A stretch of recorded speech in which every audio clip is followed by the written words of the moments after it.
The first year was absolutely perfect and I thought this guy was my soulmate. He was so sweet and romantic and caring and fun. That's probably why when this shit started I let it slide and just assumed I was overreacting. Because my soulmate would never have bad intentions. Would he? He decided to take up photography and photo editing as a hobby, and he would always ask to take photos of me. When he'd show me the final edited results, he had always photoshopped my face, made my nose smaller, made my eyes and lips bigger, made my hair longer, etc. Anybody who knew me could see that was not my face and he was not just touching up the photos. He even used one of them as his phone lock screen. I told him he wasn't allowed to take any more pictures of me if he was going to edit them into oblivion, and my face is already perfectly fine and doesn't need enhancements. He got defensive and said he was just practicing on Photoshop. He agreed to stop, but then he started accusing me of editing my photos. Like I'd post a photo on Instagram and he'd say, "You said you don't like Photoshop, so why did you edit the picture you just posted? Where is the bump in your nose?" When I hadn't done anything besides brighten them. He would constantly tell me that his ex-wife was bisexual and how hot it was. He would push me to say I was bisexual too. Like if I ever mentioned how pretty another woman was, he would ask if I was into her, and then say, "See, you are a little bi." I felt like I was boring and vanilla, and he kept badgering me about it.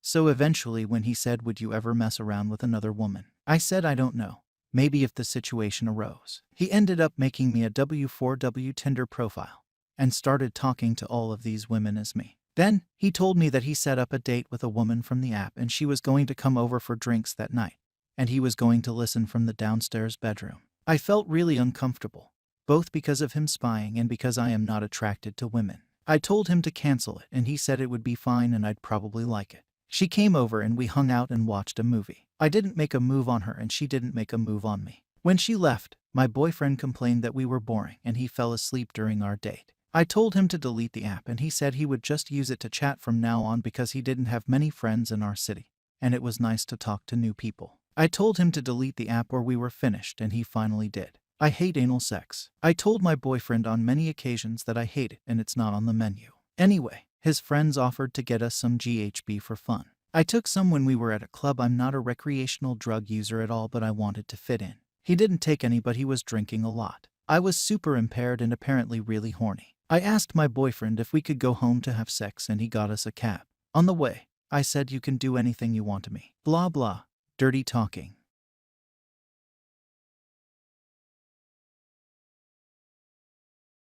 I woke up the next day with no memory, and my ass was really sore. I asked what happened and he said we did anal. I told him I hate anal and he said, "No, you loved it. You were begging for it." I told him if I did love it, it's because I was impaired and literally blacked out, and he said, "You're making it sound like you were unconscious. You were totally conscious and into it." I put it to the back of my brain because I had told him we could do what he wanted.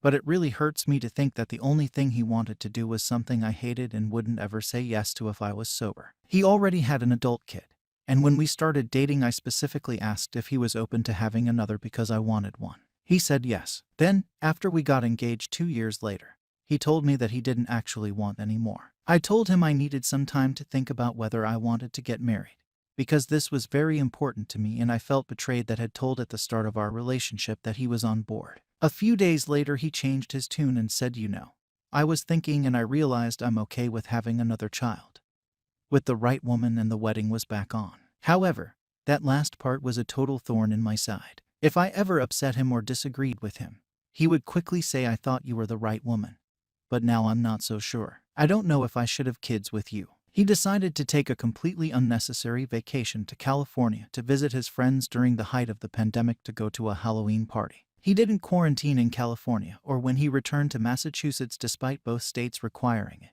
and his party certainly broke the lockdown rules. I told him I didn't want him to go, and he told me, "I'm not asking you to come, so it's none of your business." I told him he was being selfish and unsafe, and he told me I was being a judgmental, rude brat who thought I was better than everyone. He went on the trip and ghosted me for 6 days when he was down there. When I finally got a hold of him, he told me to stop bothering him because I was ruining his vacation and that he doesn't respect me anymore. I started crying, so he held on to that "I don't respect you" line for future fights because he knew it was a winner. He started tracking my location on an app and would question me when I left my apartment without mentioning it to him first. I finally figured out what was happening, and he responded by accusing me of going out to fuck other guys and being a lie.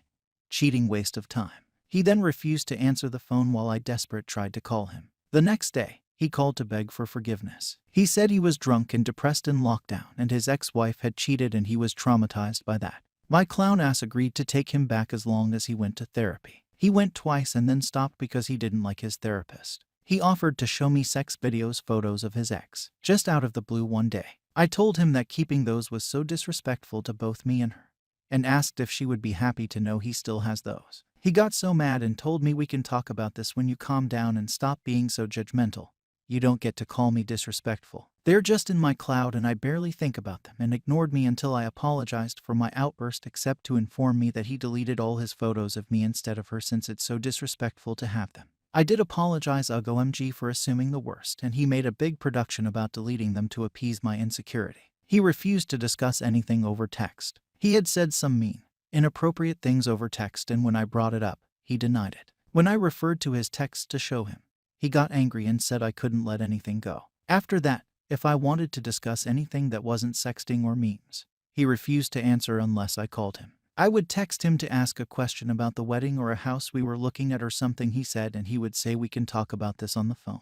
It didn't matter if I was busy or at work or anything. Once he banned me from texting him for a week because I relied on it too much, and if I wanted to talk to him I had to call. I didn't call for a day and he got pissed about that and accused me of not wanting to talk to him. He told me I needed to see a therapist for my mental issues because I was constantly upset with him. I wonder why. He told me I probably had borderline personality disorder, and I reminded him of his crazy ex-wife, and he didn't want to marry another crazy person, so I had to get it sorted out. I made a therapy appointment and he gave me a huge list of my issues that he wanted me to fix. Things like how insecure I was, how I got mad when he talked about his past, aka him talking about his sex life with his ex-wife, how judgmental I was for being upset about his trip, how I never gave him the benefit of the doubt. My therapist was horrified and told me that this relationship was toxic and I should leave. I didn't. I asked him one day to stop speaking so poorly of his second ex-wife. He did it constantly, and he told me to stop being insecure. I asked if he had treated her like he treated me,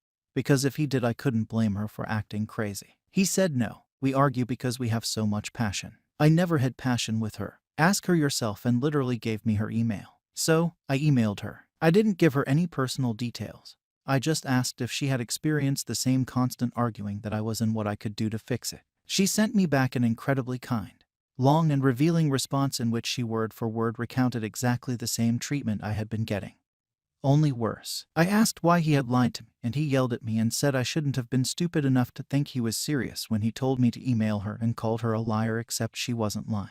She knew nothing about our situation and yet wrote an email that I could have written myself. He then told me I had mental issues again, and I said, how dare you say that to me? He told me I was overreacting, and I said I'm not. It's an incredibly cruel and dismissive thing to say that I have mental issues because I am questioning your behavior. He then said I never said you had mental issues. I said you were overreacting and that I had misheard him. Anyway, I left him and canceled everything. And a few weeks later he emailed me to tell me that his friends had been asking what happened, and when he told them, they couldn't believe how abusive and controlling I was and how he was better off without me. The entire last 8 months of our relationship after we got engaged are just him calling me names, ghosting me, gaslighting me, and lying to me. I have 100 more examples, but these are just the ones that really stick with me and make me feel like an insane person for not dumping him immediately. It's been a few weeks since he last emailed me, and I oscillate between relieved that I didn't go through with the wedding and sick to my stomach that he still doesn't see the issue with anything he did or said. And some other poor girl, probably one who's half his age like I was, and like his ex-wife was, is going to be dealing with this in a few weeks or months. I used to have such good self-esteem. I can't believe I put up with this.